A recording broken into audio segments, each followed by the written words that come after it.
മൊറോക്കോയിലെ ടാൻജിയറിൽ ഇറങ്ങിയ ഞങ്ങൾ ബസ്സിൽ കയറി ചരിത്രപ്രസിദ്ധമായ ഹെർക്കുലീസ് ഗുഹ കാണാൻ പുറപ്പെട്ടു. നിരവധി ചരിത്ര സംഭവങ്ങൾക്ക് സാക്ഷ്യം വഹിച്ച ഭൂമിയിലൂടെയാണ് ഞങ്ങളുടെ യാത്ര. ഇന്നത്തെ സ്പെയിനും പോർച്ചുഗലും അടങ്ങുന്ന പഴയ ആൻഡലൂസിയ കീഴടക്കാൻ പുറപ്പെട്ട താരിഖ് ബിൻ സിയാദിന്റെ സൈന്യം വന്നിറങ്ങിയ ജിബ്രാൾട്ടർ അഥവാ ജബൽ താരിഖ് എന്നറിയപ്പെടുന്ന മല ഇവിടെ തൊട്ടടുത്താണ്. പഴയ ആൻഡലൂസിയ, ഇന്നത്തെ സ്പെയിൻ, പിന്നീട് 8 നൂറ്റാണ്ടോളം ഇസ്ലാമിക് സ്പെയിൻ ആയിരുന്നു. താരിഖ് ബിൻ സിയാദ് ഒരു കാലത്ത് ഈ ടാൻജിയറിന്റെ ഗവർണറായിരുന്നു.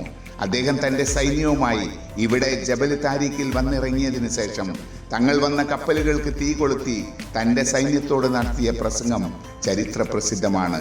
അതെ, താരിഖ് ബിൻ സിയാദിന്റെ ചരിത്ര പടയോട്ടത്തിന് വേദിയൊരുങ്ങിയത് ഈ മണ്ണിൽ നിന്നായിരുന്നു.